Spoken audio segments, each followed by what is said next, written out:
Assalamualaikum warahmatullahi wabarakatuh. Alhamdulillah Rabbil Alamin. Wassalatu wassalamu ala ashrafil anbiya wal mursalin. Sayyidina wa nabiyina wa habibina Muhammadin sallallahu alaihi wasallam. Wa ala alihi wa sahbihi ajma'in. Subhanaka la ilma lana illa ma 'allamtana innaka antal alimul hakim. Rabbi shrah li sadri wa yassir li amri wahlul 'uqdatam min lisani yafqahu qawli.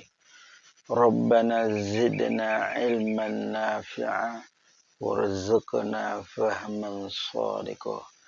Amin ya rabbal alamin. Amma ba'du.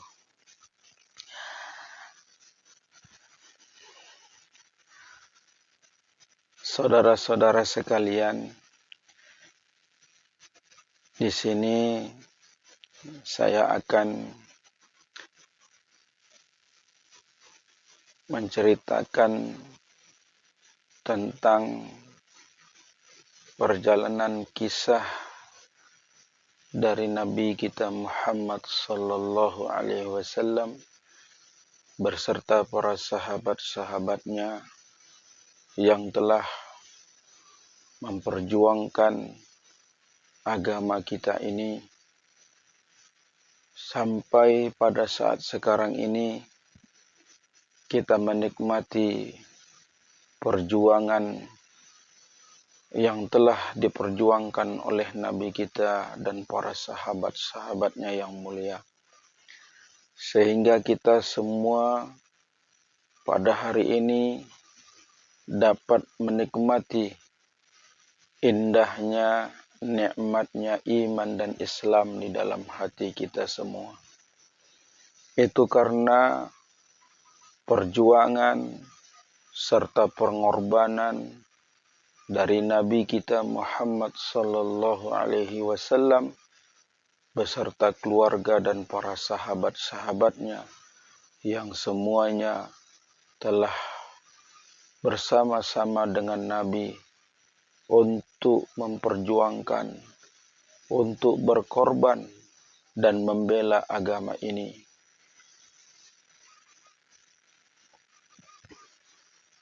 Bagaimana ketabahan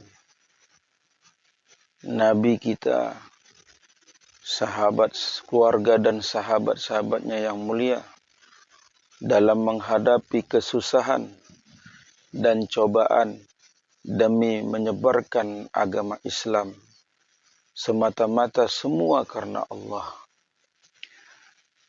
Kaum muslimin dewasa ini bukan saja tidak dapat membayangkan, bahkan tidak dapat merasakan bagaimana kesusahan dan penderitaan Rasulullah sallallahu alaihi wasallam berserta para sahabat-sahabatnya yang mulia.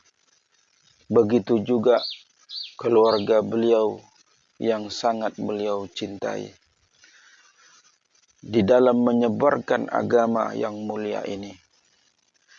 Dalam kitab-kitab sejarah banyak sekali terdapat kisah-kisah tentang perjalanan hidup mereka. Tetapi untuk mengamalkannya dalam kehidupan adalah sesuatu yang sangat sulit. Bahkan untuk mengetahui kisah tentang kehidupan mereka, kita tidak mau bersusah payah untuk melakukannya. Dalam bab ini, kita akan menukilkan bagaimana kisah-kisah mereka sebagai suri teladan yang terbaik dalam kehidupan ini. Dari kisah-kisah tersebut, kita akan memulainya dengan kisah Rasulullah sallallahu alaihi wasallam sendiri.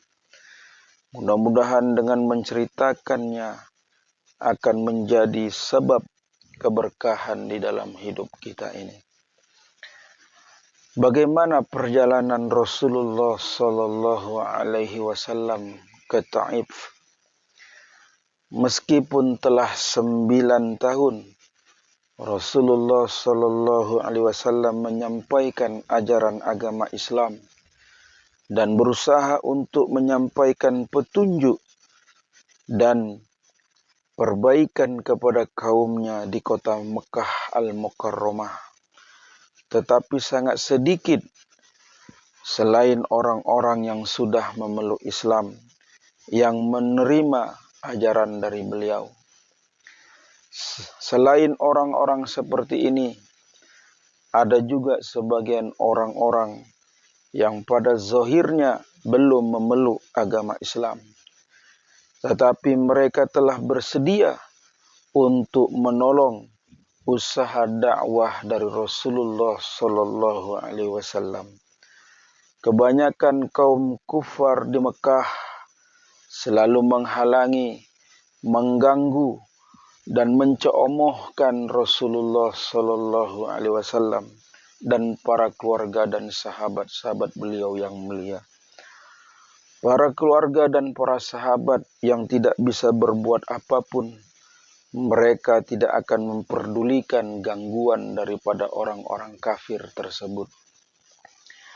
Paman Rasulullah Sallallahu Alaihi Wasallam sendiri, yaitu Abu Thalib, termasuk dalam golongan orang-orang yang belum memeluk Islam. Tetapi hatinya sangat suka kepada Rasulullah Sallallahu Alaihi Wasallam. Beliau merasa senang untuk menolong beliau. Karena bagaimanapun kita mengetahui bagaimana kecintaan yang dimiliki oleh seorang paman yang begitu menyayangi seorang keponakannya, yaitu Nabi Muhammad Sallallahu Alaihi Wasallam. Beliau sedari kecil, beliaulah yang telah merawatnya, yang telah menjaganya, sampai beliau sampai dewasa, sampai beliau menjadi seorang Nabi dan Rasul pun, tetap paman Abu Thalib tetap selalu menjaga dan membela beliau daripada gangguan orang-orang kafir Quraisy Mekah pada waktu itu.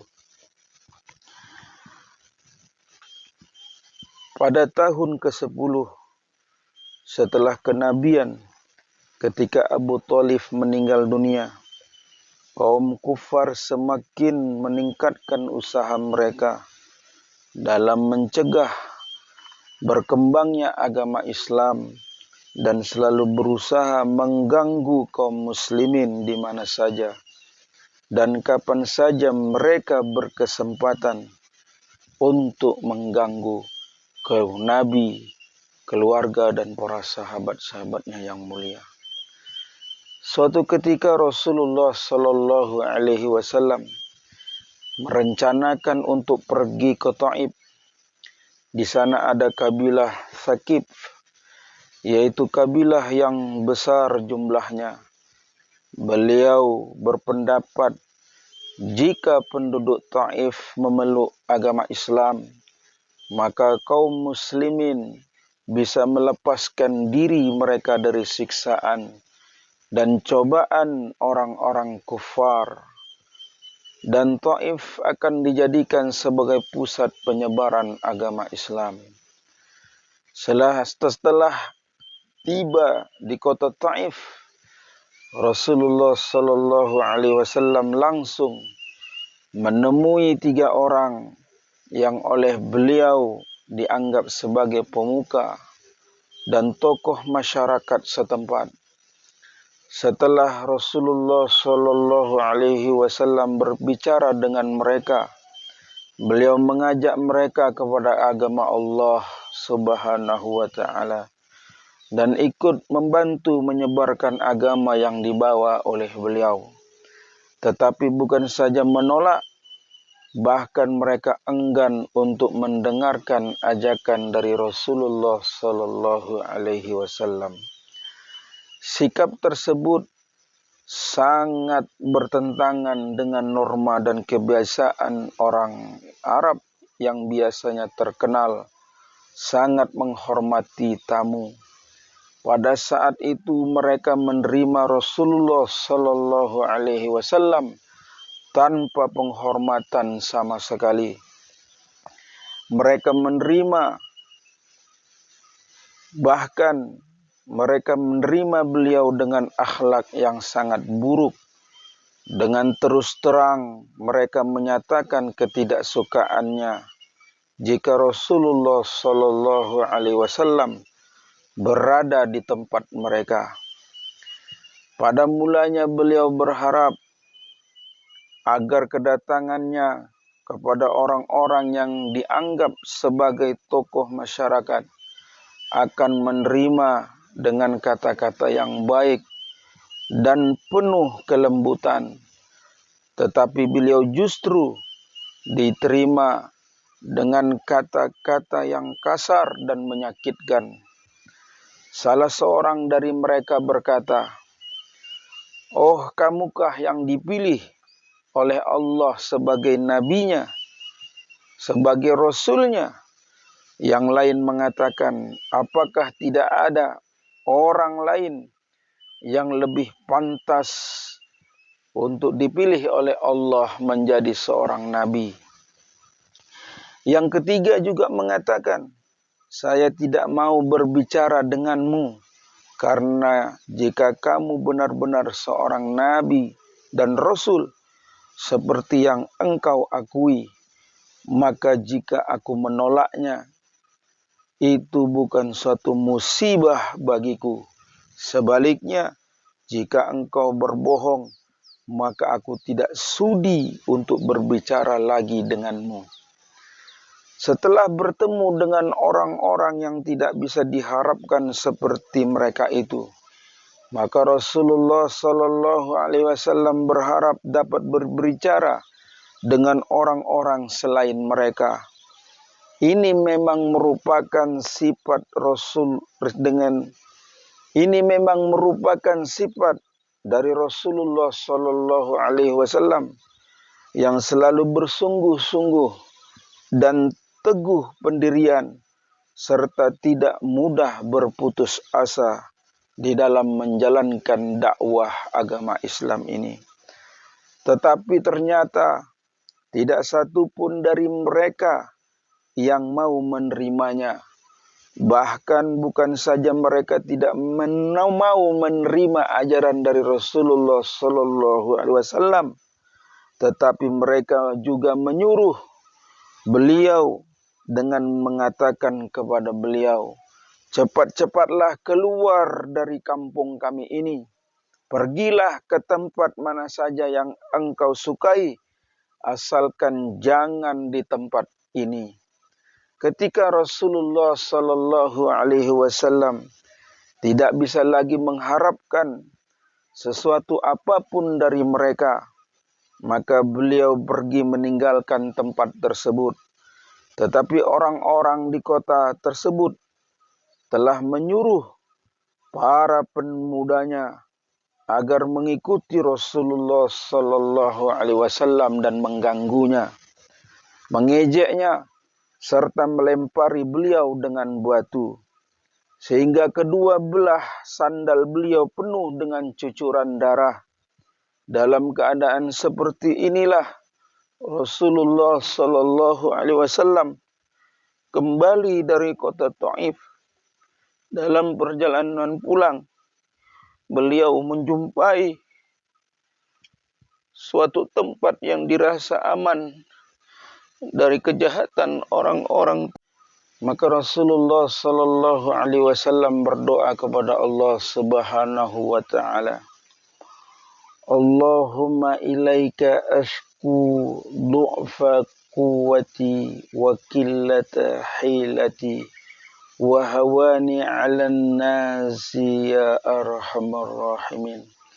Anta rabbul mustad'afina wa anta rabbi ila man takilni ila ba'idin yatahjahamuni am ila aduwin malkutahu amri illam yakun bika alayya ghadabun fala ubali walakin afiyatuka hiya awsa'u li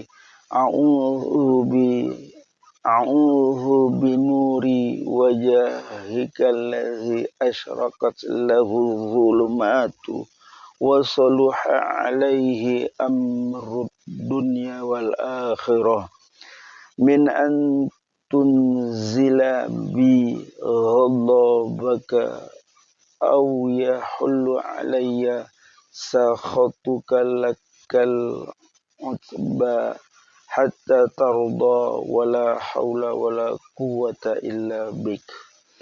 Ya Allah, aku mengadukan kepadamu akan lemahnya kekuatanku dan sedikitnya daya upayaku pada pandangan manusia. Wahai yang Maha Rahim dari sekalian rahimin, Engkaulah Tuhan orang-orang yang merasa lemah, dan Engkau Tuhanku, kepada siapakah Engkau serahkan diriku? Kepada musuh yang akan menghinaku, ataukah kepada keluarga yang Engkau berikan kepadanya urusanku? Tidak ada keberatan bagiku, asal saja aku tetap dalam keridhaan-Mu. Dalam pada itu afiat-Mu itu lebih luas bagiku. Aku berlindung dengan cahaya wajah-Mu yang mulia, yang menyinari seluruh langit dan menerangi semua yang gelap, dan atasnya lah teratur segala urusan dunia dan akhirat.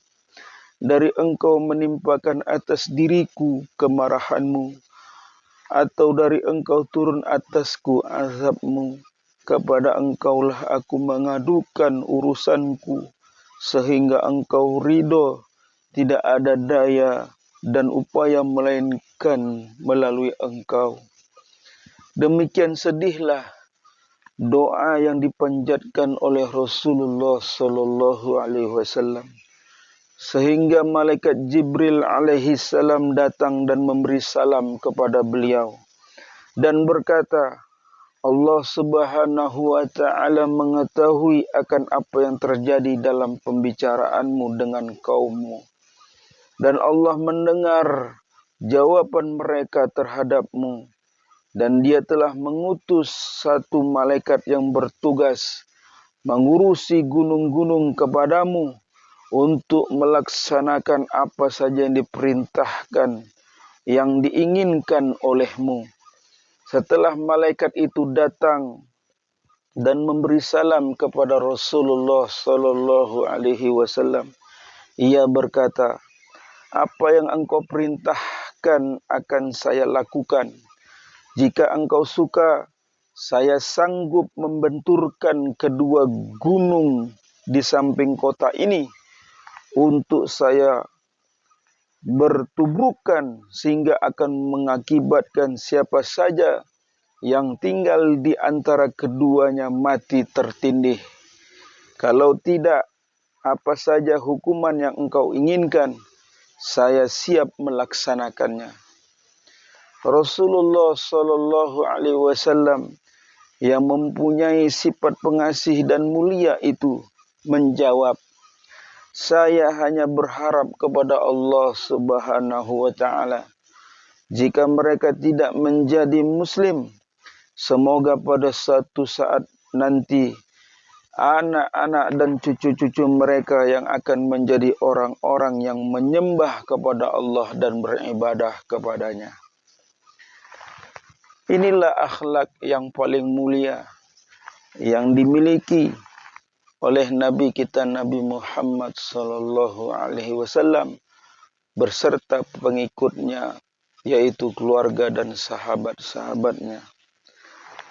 Tetapi sikap kita jika mendapatkan kesulitan sedikit saja, maka kita akan mencaci mereka, bahkan akan membalas dendam terhadap mereka. kezoliman dibalas dengan kezoliman.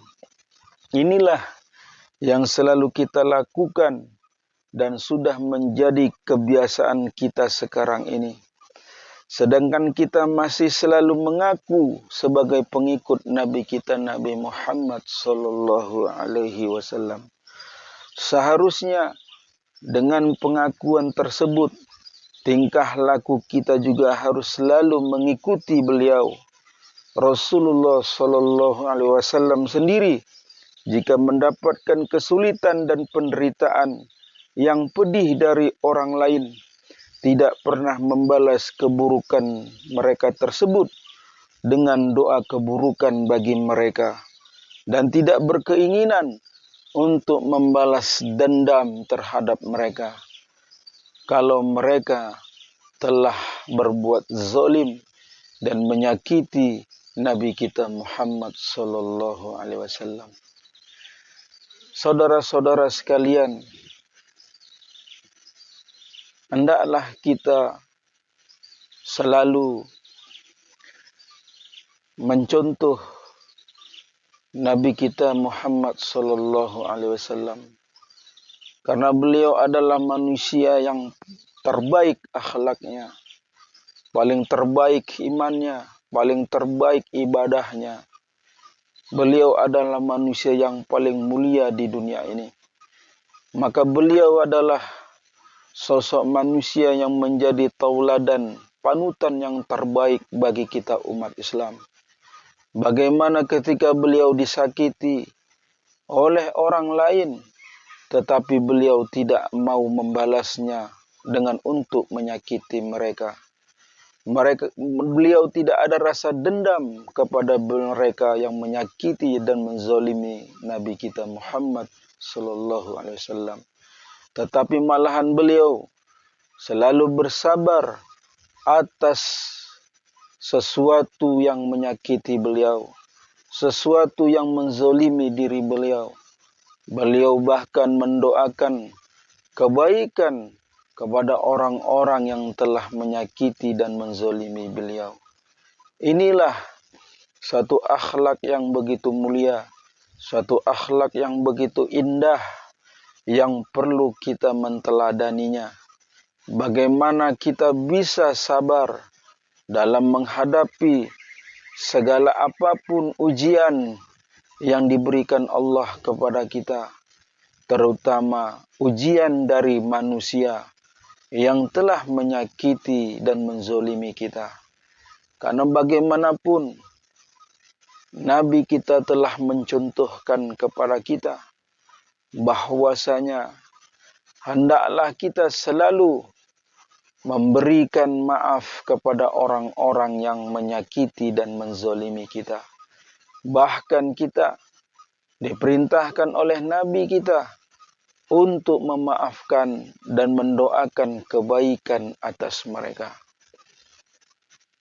Saudara-saudara sekalian, maka hendaklah kita semua, kalau kita mengaku sebagai pengikut Nabi kita yang mulia, maka hendaklah kita benar-benar mencontoh dan mengikuti akhlak mulia beliau, akhlak yang terbaik yang beliau miliki.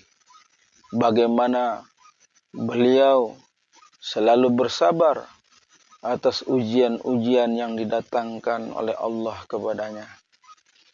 Maka oleh karena itu, siapa saja yang bersabar di dalam setiap yang menyakiti akan dirinya, ingatlah, innallaha ma'as sabirin. Sesungguhnya Allah beserta orang-orang yang sabar. Kalau malaikat diperintahkan untuk menghitung begitu banyaknya pasir yang di pantai sana, maka malaikat akan dapat untuk menghitungnya.